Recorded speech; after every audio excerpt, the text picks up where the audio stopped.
والحاجة التانية كمان ان رمضان بيعلمك ازاي تكون ايجابي. الحديث مشهور، قال صلى الله عليه وسلم: اذا جاء رمضان فتحت ابواب الجنان وابواب السماء وابواب الرحمة، وغلقت ابواب النيران وصفدت الشياطين. والحديث مشهور. هل انت شايف ان رمضان بالطريقة دي اللي ربنا عز وجل بيغير فيها الكون كله ليك، ان انت تكون سلبي برضه ولا تتحول لانسان ايجابي؟ انت عايز تدخل الجنة، ابواب الجنة مفتوحة. عاوز ربنا عز وجل يرحمك ويتوب عليك ويغفر لك، ابواب الرحمة مفتوحة. عاوز ربنا عز وجل يستجيب لك دعائك وفعلا يحقق لك اللي انت عايزه في حياتك، ابواب السماء مفتوحة. الشيطان عامل معاك مشكلة، هنبعده عنك وهنصفد الشياطين. ايه المشكلة اللي عندك؟ المعاصي والذنوب. ما انا بقول لك الابواب مفتوحة. ايه الحاجة الاخيرة؟ ان ربنا يقول لك انا قفلت ابواب النار. ليس الفكرة من خلق الانسان ان هو يكون انسان بيعصي فيدخل النار، لان ربنا عز وجل لا تضره المعصية ولا تنفعه الطاعة.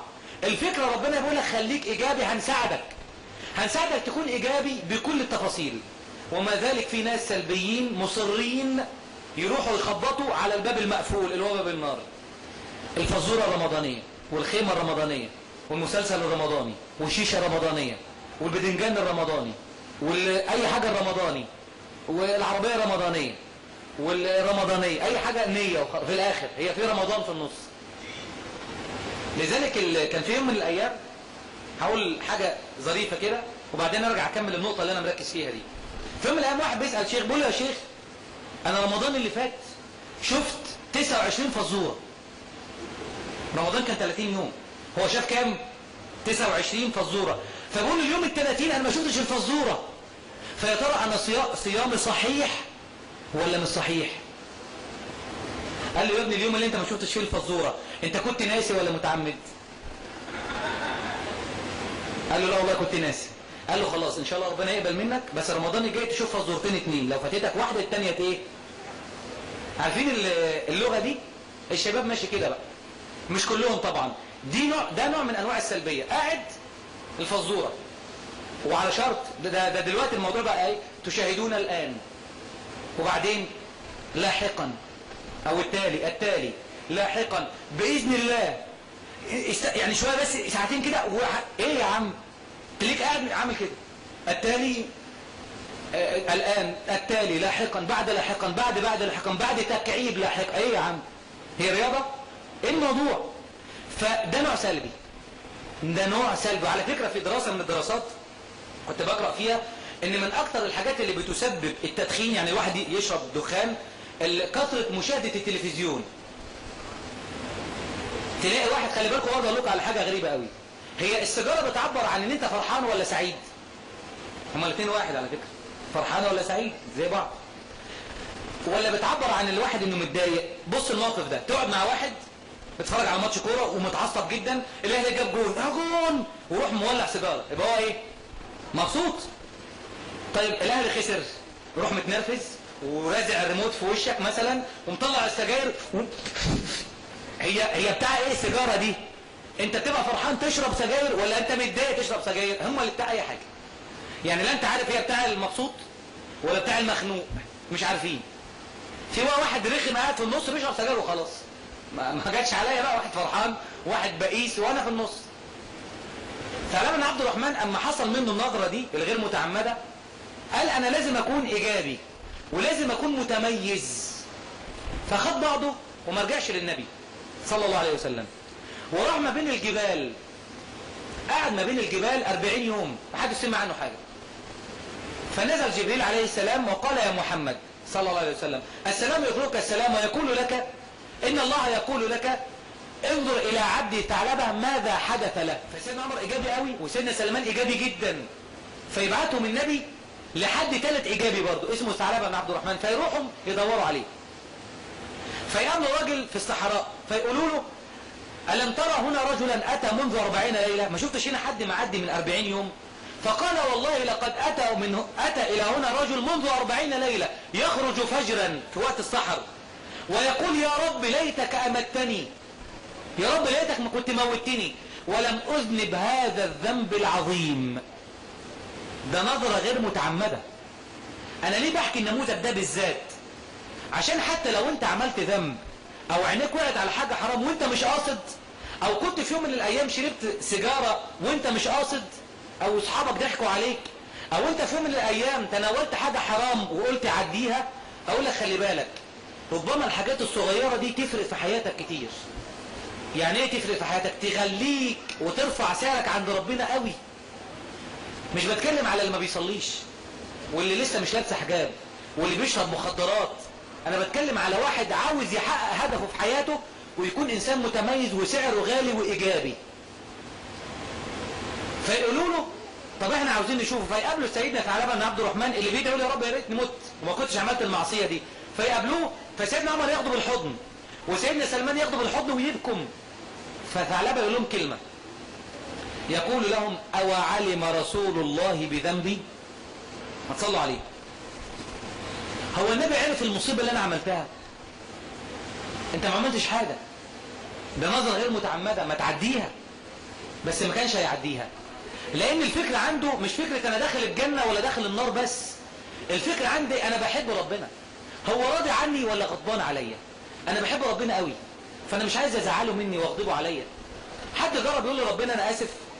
يا رب انا اسف، انا اسف ان انا عملت كده. محتاجين بجد دلوقتي نجدد التوبة دي والعهد ده مع ربنا عز وجل. قول له انا اسف يا رب، ما كنتش قاصد، واللي انا كنت بعمله مش هرجع له تاني. ثعلبة عمل النموذج ده، فاول ما يشوفهم يقول لهم هو رسول عرف؟ فيقول عمر والله لا ندري، فيقول ادخلوني على النبي صلى الله عليه وسلم وهو يصلي بالناس، انا هاجي معاكم بشرط، ادخل معاكم وتسيبوني عند مسجد النبي صلى الله عليه وسلم والنبي بيصلي بالصحابة، فيسيبوه. فسيدنا النبي صلى الله عليه وسلم بيصلي بالصحابة صلاة جماعة، فبيسمع القرآن فيغشى عليه، يتأثر بالقرآن، فيخرج النبي ليه، فيقولوا له ثعلبة موجود، فيخرج النبي ليه صلى الله عليه وسلم. بص اول لقاء بقى ليه مع النبي، انا عايزك تتخيل الموقف ده بالظبط. اول لقاء ليك مع النبي هيكون ازاي صلى الله عليه وسلم؟ هو يكون على الحوض ان شاء الله. ازاي؟ عاوز تقول له ايه وهو هيقول لك ايه؟ يا ترى هو راضي عنك؟ فرحان بيك؟ شايف ان انت مؤثر؟ شايف ان انت شلت دعوته اللي من اجلها في غزوة احد كسرت رباعية النبي والدم يتدفق من وجهه لدرجة ان الدم ما بيسكتش، سيدنا علي يحط المية على وش النبي صلى الله عليه وسلم والدم مازال، فتيجي السيدة فاطمة بنته فتاخد حصيرة وتحرقها في النار فتبقى تراب مولع سخن وتحطه على النبي على الجرح عشان الدم يسكت. النبي عمل كده عشانك وعلشاننا كلنا. انت عايز تقابله تقول له ايه؟ فاول ما ثعلبة بن عبد الرحمن قابل النبي سأله سؤال، قال يا ثعلبة ما منعك مني؟ بص حب النبي ليه. عايزك كده تستشعر النبي بيقول لك الكلمة دي دلوقتي، ما منعك مني؟ ايه اللي منعك؟ ما بتصليش عليا كتير ليه؟ بعيد عن سنتي ليه؟ انت مخلي اخر حاجة تفكر فيها الدين ليه؟ فالنبي بيسألك السؤال ده، ما منعك مني؟ يا ترى يا جماعة السؤال ده لما نتسأله هنقول ايه؟ هنجاوب؟ كم واحد اقول اصل ذنوبي والتلفزيون والاباحيات والمخدرات وصحبيتي للبنات كم واحد؟ ايه اللي منعك؟ ايه اللي يخليك بعيد قوي عنه كده؟ انت حاسس بيه؟ هضرب لكم مثال. تخيلوا دلوقتي بعد ما تصلى عليه صلى الله عليه وسلم، تخيلوا النبي دلوقتي واحنا قاعدين دخل علينا، تخيل. اكيد كلنا عايزين نقوم نجري نسلم عليه، صح ولا انا بقول كلام غلط؟ اكيد صح، كلنا هنجري عليه. بس الفكرة هي مش هنا بمين اول واحد هيجري عليه او كلنا هنزق بعض عشان نجري عليه نسلم عليه، مش دي الفكرة. الفكرة مين اول واحد هيكون ايجابي في حياته، محدد هدفه في رضا ربنا عز وجل عليه، بعيد عن كل حاجة تغضب ربنا عز وجل على قد ما يقدر. من اول واحد مننا النبي هو اللي يختاره عشان يسلم عليه. يا ترى مين؟ انا نفسي اكون انا، ومين حتى اكون انا، وانت لازم تبقى مستفز، وانت وحضرتك كلنا. فذنوبنا قد ايه مرجعانا وقد ايه بعدانا. ليه ندخل حياتنا في مخدرات وتدخين؟ مصايبه كتير، صداع، التهاب في الرئة، كل الحاجات اللي انتوا عارفينها. الاكتر من كده مش ده، الاكتر من كده مصيبة تانية يا جماعة.